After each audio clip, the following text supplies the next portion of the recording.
Rend your hearts and not your garments. Return to the Lord your God, for he is gracious and merciful, slow to anger and abounding in steadfast love, and represents evil. Please be seated. Remember your Creator in the days of your youth, before the days of trouble come, and the years draw near when you will say, I have no pleasure in them.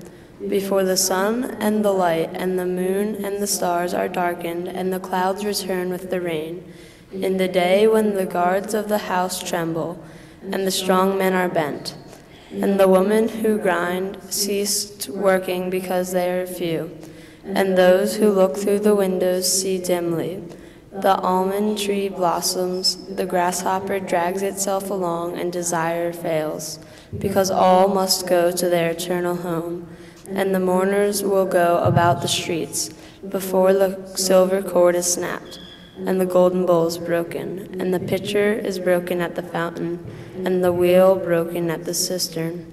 And the dust returns to the earth as it was, and the breath returns to the God who gave it. Here ends the reading of God's holy word.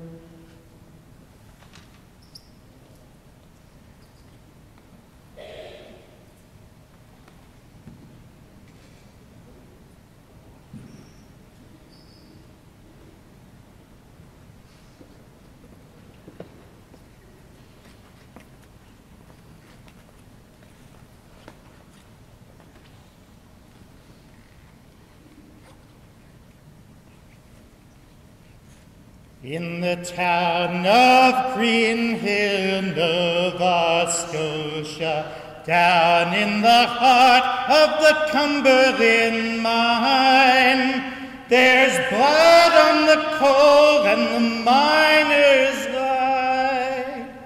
In a road that never saw sun nor sky, road that never saw sun nor sky.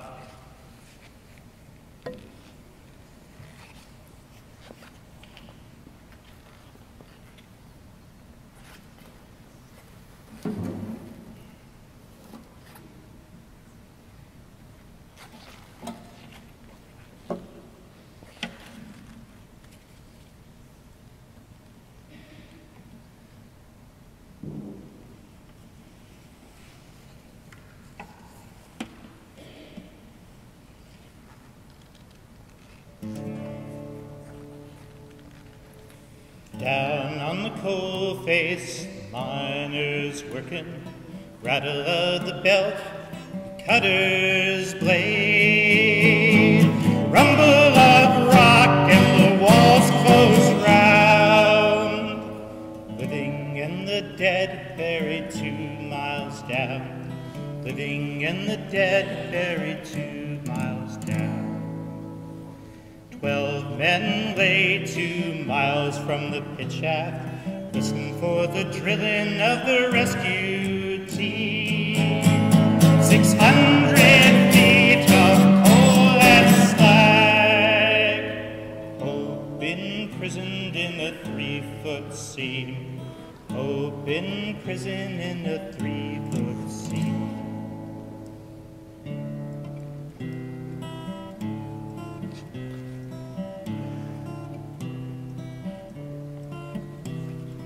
Eight days later, some are rescued, leaving the dead to lie alone.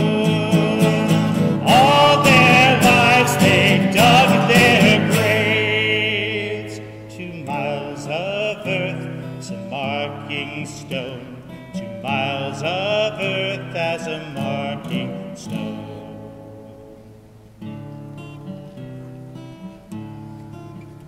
In the town of Spring Hill you don't sleep easy. Often the earth will tremble and moan. When the earth is restless, miners die. Blood and bone is the price of coal. Blood and bone is the price of coal.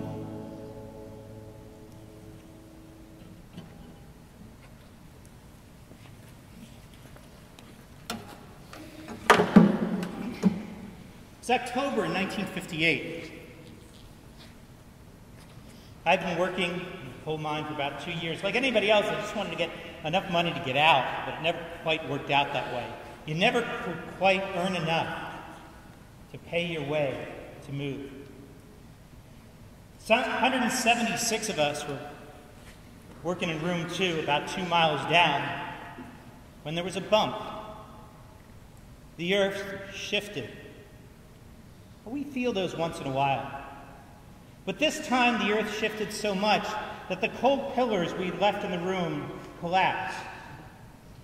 Everybody in the main chamber was crushed immediately.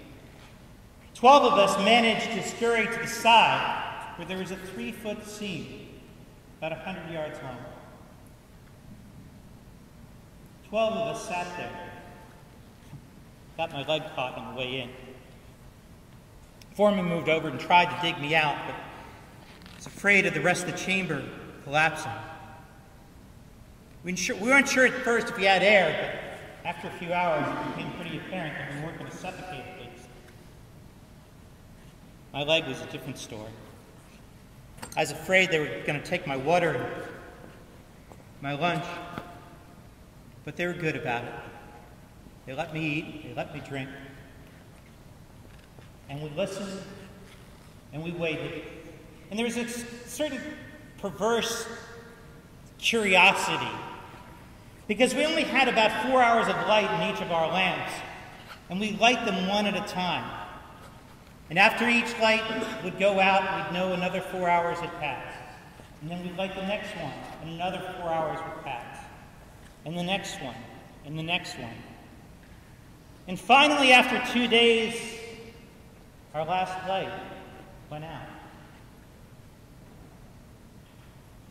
We hadn't heard anything.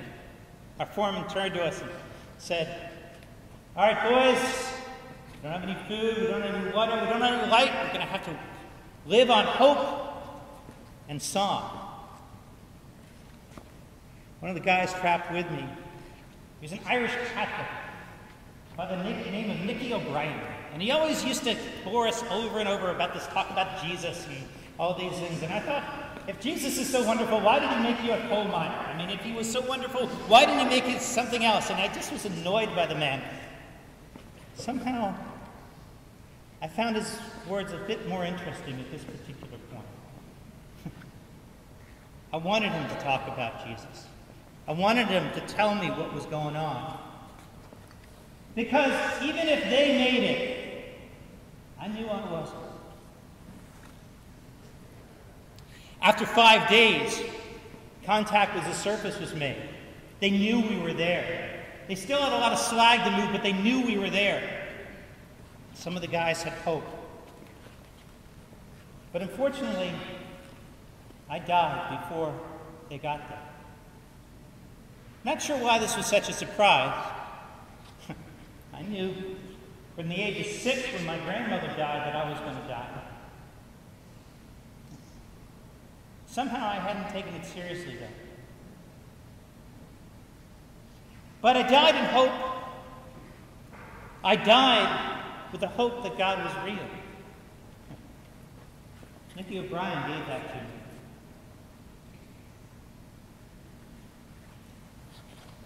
Every year the church takes one day where it looks at death straight in the face. Ashes to ashes. Dust to dust. I need 6 volunteers to a distinctly Christian ritual.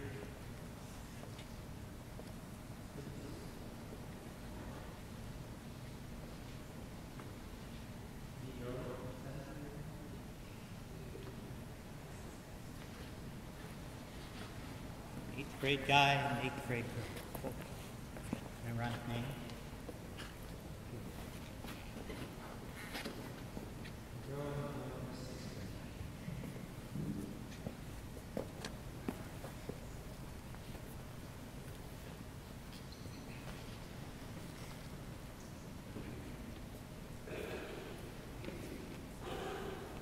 Remember that you are dust. To dust you shall return. Remember that you are dust, and to dust you shall return. Remember that you are dust, and to dust you shall return. Remember that you are dust, and to dust you shall return. Remember that you are dust, and to dust you shall return. Remember that you are dust, and to dust you shall return.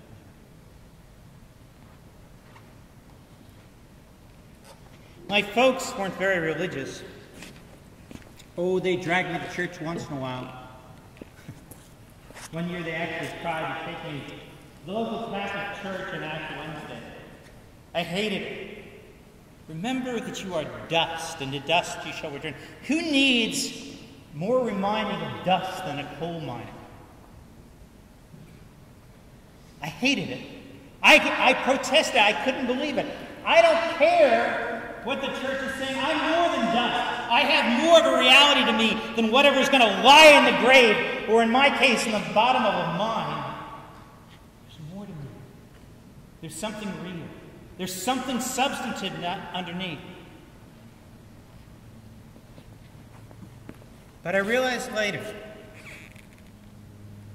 that if I had taken that seriously, I might have been more prepared for my own death. I might have not built a relationship with Jesus for 2 hours or 2 days, but maybe for 20 years.